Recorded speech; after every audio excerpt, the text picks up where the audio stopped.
Ya, alhamdulillah setelah uh, mengaji mengaji secara sembunyi-sembunyi ya, dengan cara apa? Dengan cara membaca buku begitu. Karena kan selama ini sebenarnya ada keinginan terpendam anak itu untuk bisa bisa membaca karya-karya ulama itu yang lain gitu, di luar Jokam begitu kan. Alhamdulillah ditunjuki kawan ada buku-buku Ahlussunnah wal Jamaah yang bermanhaj yang jelas kan begitu, bisa tersebar di mana-mana. Alhamdulillah. Rupanya di balik itu, rupanya istri saya ini karena kebetulan waktu itu sudah dari mulai anak baca buku itu berarti kurang lebih istri itu dari sudah hamil sekitar 3 atau 4 bulan. Dari hamil istri 3 atau 4 bulan, istri sudah melihat tingkah laku saya yang aneh. Setiap hari duduk depan laptop, buka-buka mata Basamila. Dan waktu itu juga kan mungkin di sebagian kawan-kawan Jokam kan sebuah perbuatan yang mudorot kan itu, buka-buka referensi Islam seperti itu. Karena kan nggak mangkul katanya begitu. Wan anak memberanikan diri. Malam itu kok sibuk apa namanya menelaah tulisan Afrikrik begitu kan.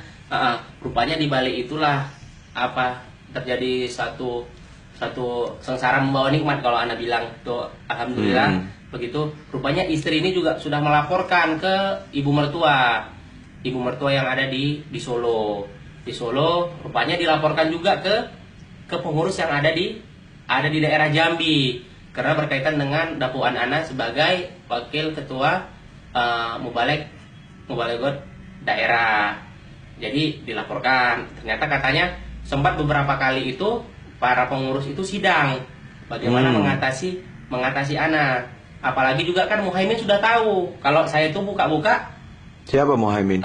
Mubalek yang di LDI tadi, Mubalek Jokam tadi, yang ada di kota Jambi, yang guru Asad tadi, juga sudah melaporkan ke imam daerah. Jadi mulai ketahuan kalau Mas Ferhat mulai cari-cari referensi lain mulai berubah. Mulai akidahnya mulai beda nih. Ya, jadi satu hari seperti biasa ada pengajian Mubaleghot itu, karena kebetulan pun saya bukan Mubalek kan, cuman saya ikut pengajian hari Sabtu pagi. Hari Sabtu pagi pengajian waktu itu kitab Nasai. Habis pengajian kitab Nasai, saya disidang secara tidak langsung. Ditanya sama ketua Mubalek daerah. Saya lupa namanya Pak siapa itu yang ada di kota Jambi. Beliau tinggal di Pasir Putih. Terus dia nanya, katanya setelah pembukaan ditanya apakah Ferhat tidak mengakui lagi mangkul, tidak mengakui lagi apa namanya impak persenan. Waktu itu karena saya masih bimbang, saya bilang saya masih mengakui mangkul dan sebagainya karena ilmu saya waktu itu masih belum kokoh begitu kan. Tapi sudah ada di kalangan pengurus itu sudah mengetahui. Dari mana dia tahu kan begitu. Kalau dia nggak tahu nggak mungkin saya disidang begitu. Iya kan, disidang saya di situ. Ya saya jawab apa adanya dan sebagainya. Jadi ketika ini mulai bergejolak kan begitu, istri saya pun tahu, tapi kami tenang-tenang aja di rumah sampai satu malam istri saya mengajukan 3 pertanyaan kepada saya, 3 atau 4 pertanyaan. Pertama tanya, Kak, bagaimana pendapat kakak tentang mangkul? Saya bilang karena itu acara keluarga, saya bilang nggak ada tuh acara mangkul-mangkulan, saya bilang gitu. Karena para ulama juga ada yang dapat baca buku, ada yang memang berguru talaki, berguru langsung, mulazamah, duduk hadap-hadapan dengan para ulama untuk membaca kitab dan sebagainya. Malah waktu itu saya tunjukkan di hadis di kitab Abu Dawud kalau tidak salah ada ulama yang menjelaskan bahwa ilmu ini dia dapat setelah membaca kitab ulama sebelumnya begitu. Istri saya pun jadi terperanjat. Pertanyaan kedua, Kak, katanya waktu itu istri saya panggil saya kakak kan begitu. Apa pendapat kakak tentang impak persenan? Saya bilang nggak ada impak persenan. Impak persenan itu bid'ah. Ya saya langsung jawab aja ya karena memang saya orangnya to the point. Karena saya bilang gini, kalau dulu ada impak persenan tentu Nabi sudah lebih kaya daripada raja Persia. Apalagi Abu Bakar, Umar, Utsman, Ali pasti lebih kaya lagi dari Nabi. Kenapa? Karena waktu itu umat Islam makin menyebar. Tidak pernah ada contohnya ya. Padahal Nabi aja tidur di pelepah kurma, saya bilang begitu. Kemudian dia tanya, apa pendapat kakak tentang tentang sambung? Saya bilang tidak ada apa namanya referensi atau tidak ada bukti dalam Islam itu atau hadis yang menyatakan bahwa kita tuh harus sambung. Pertanyaan terakhir ditanya, apa pendapat kakak tentang keimaman Jokam? Saya bilang ini keimaman yang bid'ah karena beatnya dilakukan secara sembunyi-sembunyi. Dan waktu itu saya sudah tahu bahwa Syiah itu pun membeat imamnya Syiah Imamiyah Itsna Asyari itu membeat imamnya juga secara sembunyi-sembunyi dan orang lain tidak tahu imamnya ada di mana. Saya bilang keimaman Jokam sama juga keimaman dengan keimaman Syiah, keimaman cacing bawah tanah. Saya bilang begitu. Oke, malam itu fine-fine saja selesai. Jadi subhanallah akhi, ternyata istri saya ini itulah sebenarnya pertanyaan kunci yang diajukan pengurus melalui istri saya. Jadi lewat istri. Iya. Pengurus jamaah LDI bertanya lewat istri. Pengurus Jokam bertanya melalui istri saya tentang tentang keadaan saya dari pertanyaan yang 4 itu. Apa yang terjadi setelah itu? Nah, besoknya ketika saya pulang kerja, ya ternyata qadarullah istri saya sudah tidak di rumah lagi. Istri sudah nggak di rumah. Istri sudah nggak di rumah lagi. Bayangkan waktu itu istri dalam keadaan hamil sekitar 7-8 bulan. 8 bulan. 8 bulan. 8 bulan itu kejadian kalau tidak salah pada hari Kamis. Hari Kamis. Istri kemana itu? Ternyata ketika saya pulang sore, istri SMS. Kak Ferhat, udah nggak pakai assalamualaikum lagi. Kak Ferhat, saya pulang bersama ibu ke Solo. Bayangkan dari Jambi ke Solo hanya berkisar dari saya pergi kantor pulang kantor. Saya pergi kantor jam 7 pagi, pulangnya jam 5 sore. Kebetulan waktu itu saya lagi siap-siap mau buka puasa begitu kan. Kok nggak ada ini kan? Ternyata waktu saya lagi cari kunci dapat SMS. Dapat SMS, Kak Ferhat, saya sudah pulang ke Solo bersama ibu. Kalau mau diurus perceraian secara baik-baik, datanglah ke Solo. Cerai. Jadi langsung ngomongin perceraian? Iya, langsung ngomong cerai. Loh, cerai. Padahal sebelum semalamnya baik-baik semua. Iya, baik-baik. Orang pagi aja saya kos kaki masih dipakein seperti biasa. Masya Allah. Saya bilang nanti sore kalau buka puasa masakan saya tempe goreng. Saya bilang gitu. Nggak ada. Kemudian bingung saya. Setelah dapat SMS itu apa yang? Bingung saya, nangis. Saya nangis kenapa? Saya teringat anak yang dalam perut istri saya itu. Karena saya pikir kalau anak ini nggak saya selamatkan, besok pagi dia bilang saya kafir. Setelah dewasa dia menyebut bapaknya kafir. Iya. Murtad ya. Murtad. Masya Allah. Bisa saja. Makanya kejadian setelah perkara itu, saya telepon ayah. Ayah, begini istri. Kata ayah saya, Ferhat, mulai besok kau datanglah ke tempat Ustadz Abu Salma, kau belajarlah mati-matian selama 3 bulan ini. Kalau memang nanti di Ahlussunnah wal Jamaah itu ada kesesatan, kau rasakan ada kesesatan, balik lagi kau ke Jokam. Alhamdulillah ayah saya berpikirannya terbuka kan begitu ya.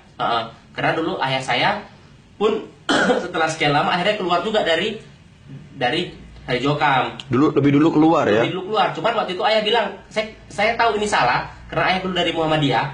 Ini saya tahu salah, cuman saya nggak tahu di mana salahnya begitu. Oh, ayahnya dari Muhammadiyah. Iya, masuk LDI. Masuk LDI, terus keluar lagi. Keluar lagi begitu. Tapi ini nggak bisa jelasin. Nggak bisa jelasin. Cuman ini ada yang salah, cuman nggak tahu salahnya di mana.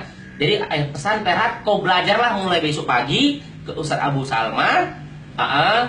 Carilah kabar di sana. Kalau memang nanti di Ahlussunnah wal Jamaah itu sesat, balik lagi kau ke Jokam. Telepon Ahrik. Kata Ahrik, wah Ahrik bingung juga. Kayak mana nih kata Ahrik kan? Akhi, kata beliau, tenang aja. Insya Allah nanti setelah anak antum lahir, istri antum pasti pulang katanya begitu. Ya insya Allah. Nah, jadi mulai akhirnya saya carilah kiri kanan kabar-kabar segala macam. Rupanya pada hari Rabu itu mertua saya, semoga Allah menjaganya, itu ternyata sudah datang ke Jambi. Datang ke Jambi. Setelah itu saya SMS mertua saya bilang, ibu sampai hati benar ibu ke Jambi tidak melihat saya. ibu langsung pergi gitu gitu saja sama melihat saya. Kebetulan alhamdulillah mertua saya ini sangat sayang kepada saya. Nah, beliau juga rupanya menangis begitu kan. Jadi disitulah saya tahu rupanya saya ini sudah dicap murtad, sudah dicap kafir, sudah dicap segala macam. Jadi istri dibawa lari ibu ke Solo karena Mas Ferhat ini sudah dianggap keluar dari jamaah LDI ya, sudah dianggap kafir, murtad. Murtad, ya. Sehingga nggak boleh lagi bareng dengan istrinya gitu ya. Dan istri langsung SMS mengenai perceraian. Terus apa yang Mas Ferhat lakukan? Jadi waktu itu kan ternyata HP istri pun mati kan gitu, nggak bisa dihubungi begitu. Saya kemudian ke masjid, saya tetap ke Masjid Jokam dan saya tetap bertingkah seperti biasa. Sebenarnya mereka udah tahu kan, cuma saya cek-cek saja kan begitu.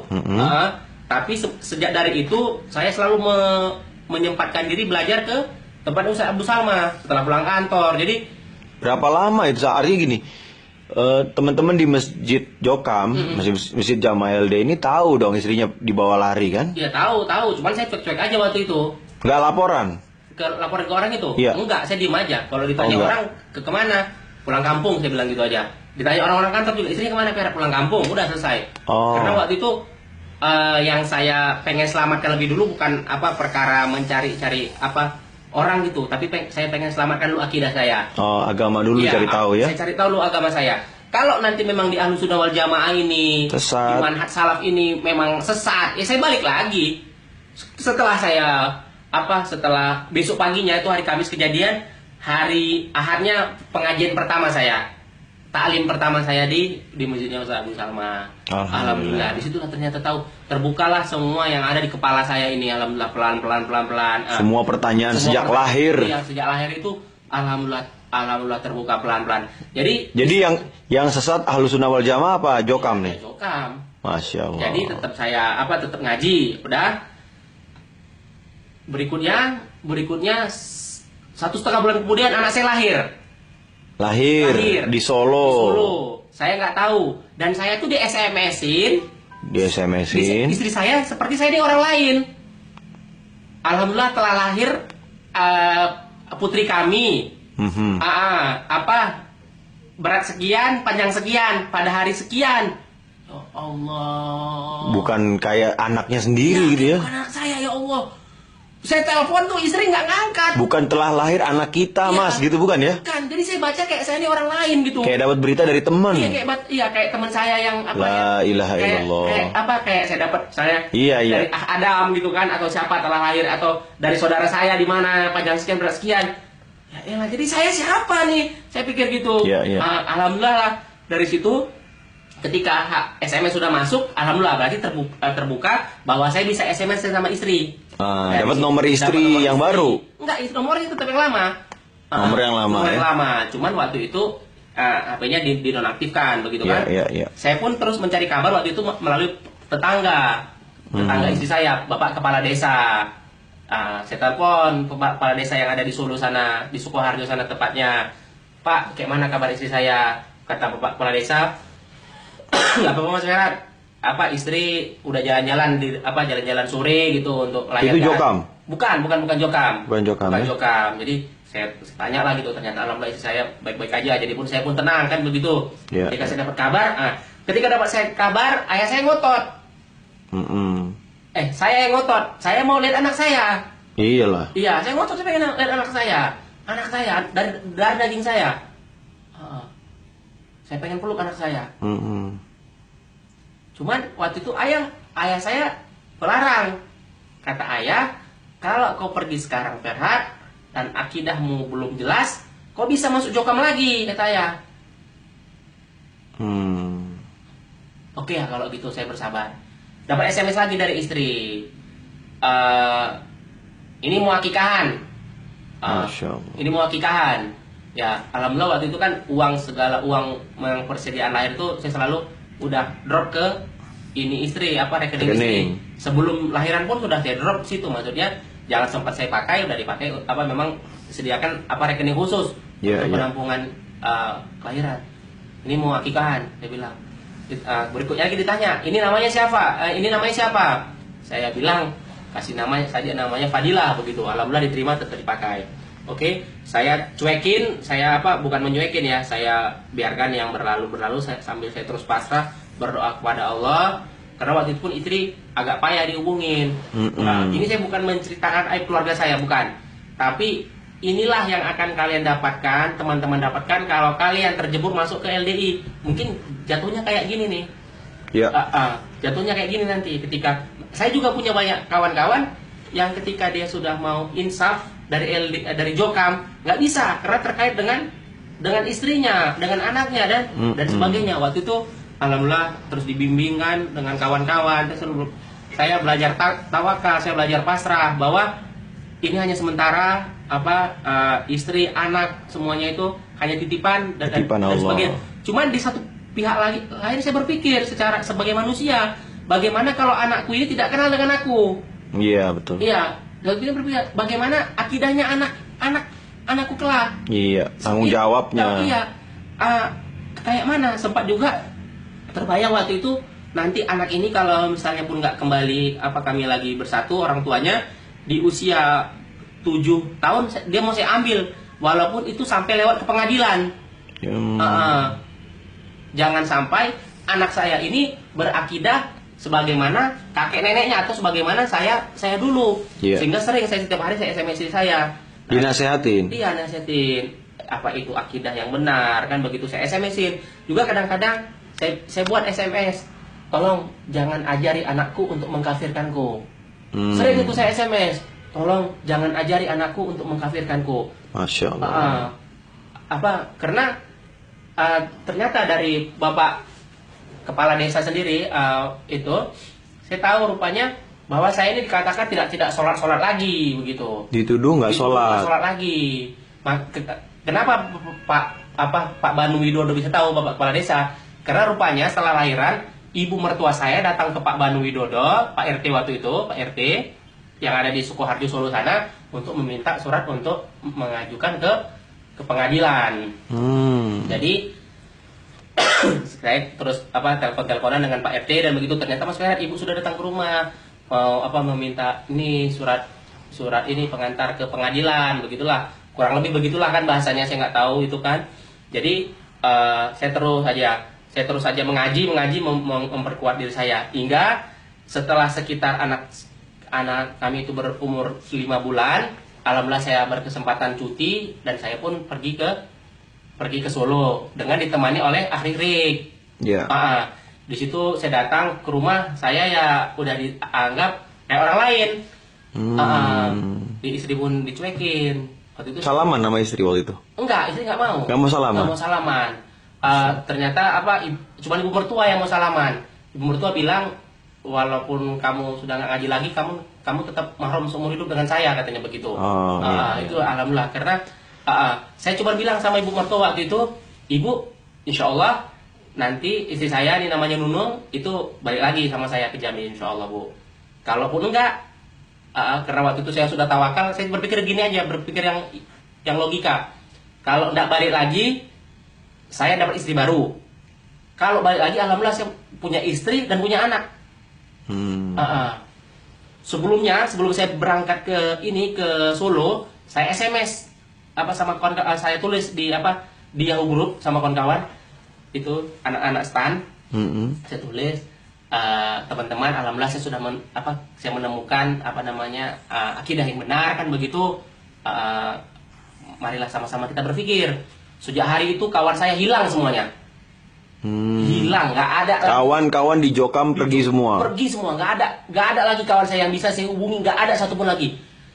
Tapi alhamdulillah Allah berikan kawan-kawan saya yang lebih baik kan begitu. Kawan-kawan yang berakidah yang lurus, Allah gantikan ya. Iya, Allah gantikan alhamdulillah kawan-kawan yang bisa mengerti dan Terus bagaimana proses perceraiannya itu? Waktu itu karena saya pegawai negeri sipil, proses perceraian itu sebenarnya harus kami didamaikan dulu oleh kepala kantor dan sebagainya. Cuman waktu itu saya bilang sama kantor ini sudah akidahnya udah kayak gini lah orang Jokam ini, saya bilang. Saya bukakan semua kan begitu kan. Kemudian waktu itu akhirnya ya udah kalau begitu kamu urus saja Ferhat katanya begitu. Akhirnya saya minta izin, saya pergi ke Sukoharjo Solo dengan ahli RIK. Sampai di sana saya ketemu istri saya kan nggak mau salaman, saya ketemu ibu mertua. Dan kami pun bukan ketemu di rumah mertua, tapi ketemu di rumah Mbah Ro. Mbah Ro ini kalau nggak salah ini pengurus daerah Sukoharjo Kota. Mbah Ro ini guru SD kalau nggak salah. Dan jabatannya juga ada pusat begitu di Jokam Pusat. Di situ ketemu Mbah Ro. Kami ketemu kayak orang lain. Cuman saya minta izin sama ibu mertua sama Mbah Ro. Saya pengen nemenin anak saya selama saya pulang ke Sukoharjo. Ya udah, saya cuma nemenin anak saya, gantiin pampers segala macam. Sedih sekali saya, sedih bahwa saya cuma berpikir kayak mana kalau anak saya ini kelak punya akidah yang hancur kayak saya dulu. Iya. Apalagi dia rasa-rasanya kayaknya mau dipegang ibunya, maksudnya tidak boleh ke Mau saya. dibawa lari ibunya. Maksudnya apalagi dia kadang dalam keadaan dibawa lari ibunya begitu kan. Waktu itu saya tanya istri kan, sudah kamu urus surat cerai, udah masuk pengadilan katanya begitu. Oke, karena saya bukan orang bodoh, saya datang ke pengadilan. Setelah pengadilan, saya tanya, mana bukti tuduhan? Maksudnya apa? Iya. Apa tuduhan-tuduhan itu? Tuduhannya apa? Ya, tuduhannya apa? Menggugat cerai itu Menggugat tuduhannya cerai itu apa? Tuduhannya katanya kekerasan rumah tangga. Kekerasan rumah tangga. Kemudian dipukulin begitu kan? Dipukuli. Kemudian dan sebagainya saya lupa karena saking sakitnya waktu itu saya baca, lupa saya. Karena apa? Sedih kalau saya ingat itu. Dan pengadilan saya tanya lagi istri. Jadi tuduhannya cuma itu. Iya. Terus saya bilang, ini sebenarnya kalau saya mau jahat, saya bilang, atau saya mau nahan-nahanin kamu, ketika surat nanti besok datang ke pengadilan, itu saya bilang aja, saya tolak ini gugatan cerai ini, karena gugatan cerai ini datangnya dari Solo, dari Sukoharjo. Padahal kita kan bertempat tinggal di Jambi, saya bilang. Cuman supaya kalau ini memang maumu, kalau ini memang keinginanmu, ya udah buat aja. Jadi datanglah surat sidang 1, sidang 2. Ya udah. Tapi sebenarnya apa benar pernah ada pemukulan, kekerasan rumah tangga itu? Ya nggak ada lah akhirnya. Nggak ada ya itu. Nggak ada itu bitonahnya. Itu takiyah bitonahnya LDI ya. Nggak, ya Allah. Nggak pernah. Kita mukul istri saya. Iya betul.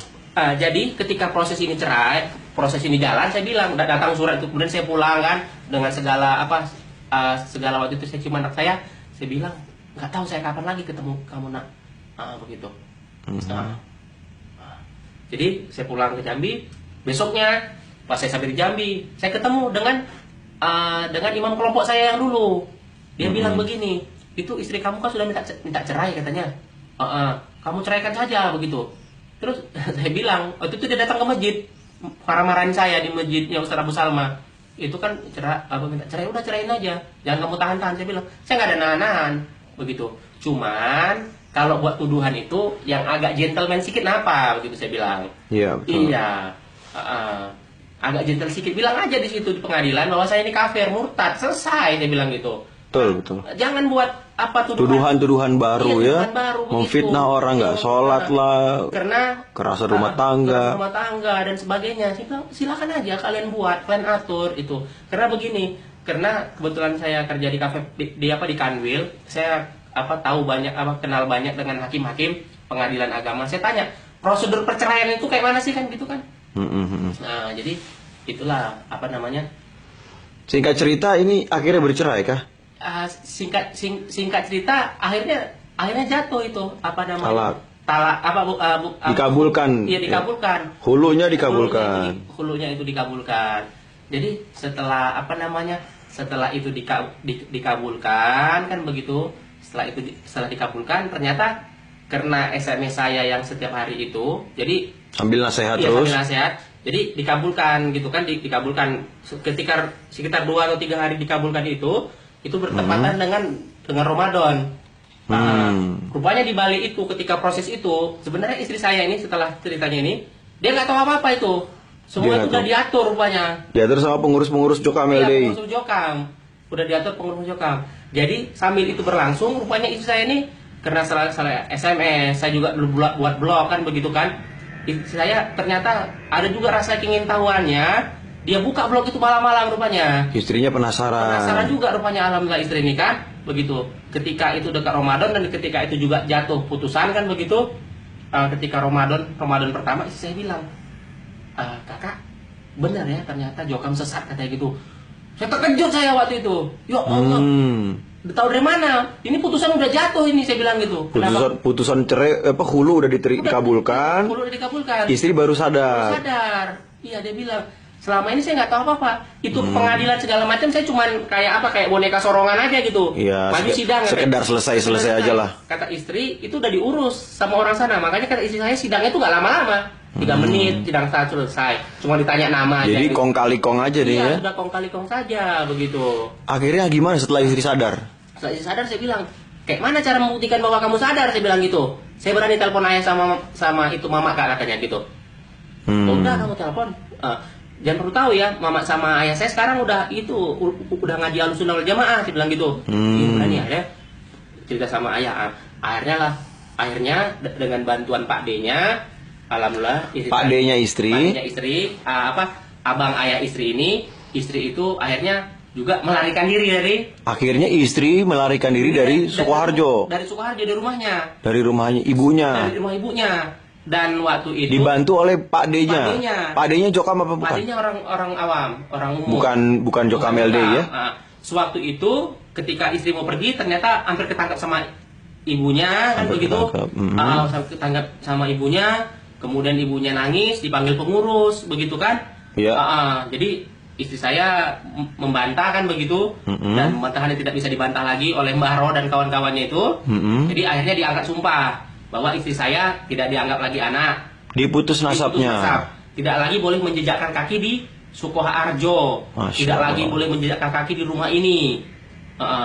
Jadi istrinya sadar mau balik lagi ke Mas Ferhat, tapi harus lewati diputus nasabnya oleh ibunya sendiri. Iya.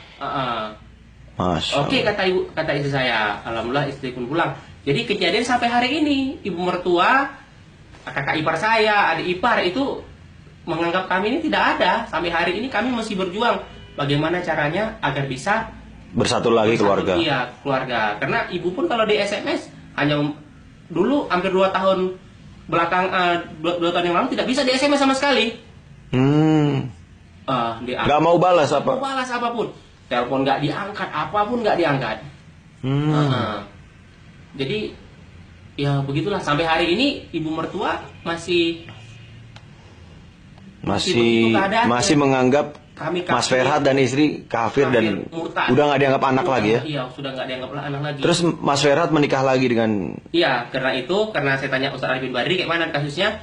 Sebenarnya kalau kata Ustaz Arifin Badri udah buat akad baru aja katanya begitu. Nikah lagi, nikah lagi. Udah selesai.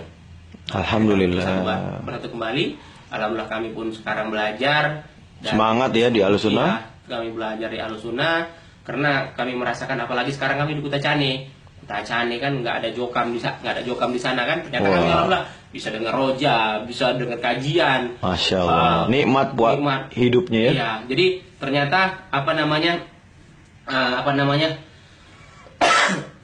tujuan-tujuan syar'i seperti menyelamatkan akal, menyelamatkan din, hifdzul akal, menyelamatkan agama, menyelamatkan akal, menyelamatkan kehormatan, menyelamatkan keturunan dan sebagainya. Bisa saya dapat sini.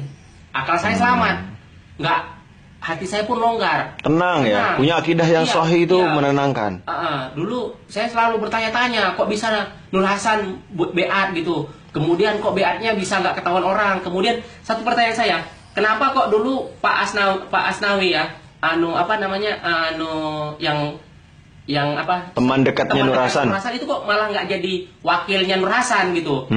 Malah dia cuma jadi imam daerah Malang begitu. Harusnya kan dia pasti jauh lebih jago daripada orang-orang yang membeatnya waktu itu begitu. Tahu jawabannya kenapa? Nggak tahu. Sampai sekarang nggak tahu. Nggak tahu. Nanti kita tanyain ke teman-teman LD yang lain. Iya. Jadi kenapa kok kayak Pak Asnawi ini yang dianggap katanya teman seperguruan kok malah kok lebih jago, misalnya Kasmudi gitu kan? Iya. Lebih jago Kasmudi, lebih jago yang lain gitu. Padahal lebih tinggi karirnya. Iya, lebih tinggi karirnya. Harusnya kalau misalnya kalau mau jujur ya, harusnya ketika Nur Hasan mati, harusnya Pak Asnawi. Iya. Iya, karena sama-sama berguru di mana? Ngakunya sama-sama di Mekah. Iya, ngaku sama di Mekah sampai fotonya. Ada dulu juga seperti fotonya Nur Hasan yang dipajang-pajang. Itu saya di rumah nggak mau pasang. Saya bilang mungkin pas zaman saya cuma pasang, tapi pas zaman anak saya mungkin bisa disembah. Naam. Jadi Allah alam, segala puji bagi Allah yang telah menunjukkan kami, alhamdulillah bersama keluarga, dan kami berharap kaum muslimin tidak terpengaruh dengan ajaran ini. Iya. Cukuplah belajar ini jadi ibroh, jadi pelajaran buat semua. Jangan lagi tersesat, jangan lagi masuk tersesat. Bagaimana mengutip impak persenan dan sebagainya begitu. Karena mungkin basic ilmu saya di keuangan, saya sangat sensitif dengan masalah uang nih, kemana larinya dan untuk apa dan sebagainya. Karena contoh pengumpulan bata merah, kenapa sih bata merah dikumpulin? Kenapa nggak di masjid situ aja yang butuh banyak? Kenapa sih masih dikirim ke pusat? Iya, itu juga dalam pertanyaan saya. Juga saya suka bertanya-tanya, kok ada kurban pusat, kurban daerah gitu? Emang kalau pas zaman Nabi ada ya kurban pusat, kurban daerah gitu? Kita harus kirim kurban sebenarnya terlalu banyak pertanyaan, ganjalan-ganjalan hati kita selama di Jokam ya. Dan ini bisa terbongkar lewat ilmu yang sahih. Dengan belajar kepada ulama Ahlussunnah yang tahu praktek dalil ini zaman Rasulullah itu kayak gimana. Jadi kita nggak bisa dibohongin oleh orang-orang sekarang yang ngaku jalan tunggal ke surga, tapi ternyata akidahnya jauh dari al-haq. Betul lagi. Jadi Masya Allah, para ikhwan yang punya mungkin sama pemikiran dengan saya, belajar banyak sekali media informasi yang bisa dicari begitu.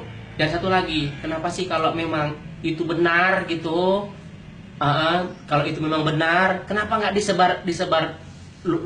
disebarluaskan? Kenapa nggak disebarluaskan secara terang-terangan? Karena mereka menyebarluaskan, tapi secara ngumpet-ngumpet.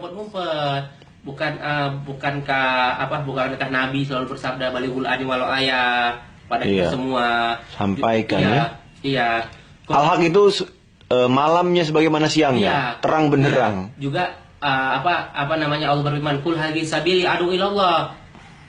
Ini kan perkataan adu ilallah, bukan adu ila Nur Hasan, kan begitu. Jadi ajakan yang benar, agama yang sahih yang benar itu ajakannya selalu ke Allah. Ke Allah, bukan lain. Juga bisa, kenapa sih kok kita ngajaknya harus beat kepada satu orang begitu kan? Harus ngajinya sama ini, padahal ngajaknya kul hadhihi sabili adu ilallah ala basirah, atas ilmu kan begitu ya. Jadi ngajaknya itu kepada Allah dengan pakai ilmu. Ini udah ngajaknya ke orang nggak pakai ilmu lagi. Ilmu yang dipelintir-pelintir. Jadi sebenarnya ketika dulu saya pun udah mulai tahu paham itu, sekarang tuh saya kalau dengar kajian yang aneh, apalagi yang LDI ya, kuping saya nggak tahan lagi dengarnya. Panas ya? Panas, karena 25 tahun saya merasa dibodohi. Jadi merasa ditipu. Jadi kalau misalnya, wah dia kan sakit hati, kan ada bilang, dia kan sakit hati segala macam. Saya bilang, apa yang mau saya sakit hatikan di LDI? Saya jadi pengurus lumayan besar untuk umur saya waktu itu. Kemudian infak, saya infak. Malah aktif giat memberikan infak ya. Aktif memberikan infak. Jadi bukannya waktu itu mungkin kecil ya waktu itu, waktu tahun 98-an, bukannya sombong, bukannya apa ya kan gitu. Mungkin kecil ya untuk yang ini. Infak persenan saya sudah 300.000 waktu itu per bulannya, persenannya aja. Iya, artinya kita nggak dapat apa-apa, kita malah ngasih banyak hal, kita ngasih semangat kita, waktu kita. Dan itu pun bukan mau ungkit-ungkit ya, tapi maksudnya alasan yang aneh ketika kita yang keluar karena ilmu dituduh sakit hati. Saya sakit hati. Jadi sejujurnya Mas Ferhat keluar dari LD Islam Jamaah ini karena ilmu yang sahih. Iya, karena ilmu sahih. Karena sadar bahwa selama ini di LD itu banyak penyimpangan. Juga karena apa ya? Alhamdulillah pikiran saya itu jadi lapang, terbuka. Ketika saya mengucapkan saya keluar dari Jokam, itu kayak ada yang selama ini membelit di tubuh saya ini, kayak lepas gitu. Saya bisa kayak menghirup napas tuh lebih. Inilah dunia Allah gitu. Inilah dunia Allah gitu. Ya, Allahu Akbar. Ya Allah Akbar, bisa saya rasakan. Selama ini kan ada terus yang mengganjal. Dan betul. Saya katakan kepada sedulur jamaah sekalian, ketahuilah bahwa sebenarnya di Jokam itu kalian lebih takut pada pengurus daripada Allah. Betul, takut kepada Nur Hasan dan anak-anaknya ketimbang pada Allah. Dan itu pun sudah syirik akbar. Iya, dan itu pun, dan contoh lagi, kita selama ini dikatakan, oh kalau tidak disaksikan imam, nanti siapa yang menjadi saksi kita? Padahal Allah yang melihat kita semua, nggak perlu tawasul kita terhadap pengurus itu. Nggak perlu. Iya, nggak perlu. Dan itu sebenarnya jatuh kepada kesirikan. Ini bukan yang saya mengajari, cuman itulah pengalaman hidup saya. Ya, semoga para umat Islam bisa mengambil manfaat dari kisahnya Mas Ferhat. Semoga rumah tangga Mas Ferhat diberikan sakinah mawaddah warahmah, dan dakwahnya mengajak teman-teman yang masih ada di kubangan sesat Nur Hasan ini segera ditolong oleh Allah sehingga banyak yang keluar bisa berakidah yang sahih Ahlussunnah wal Jamaah. Jazakumullah khairan. Jazakumullah Ya. Assalamualaikum warahmatullahi wabarakatuh. Waalaikumsalam.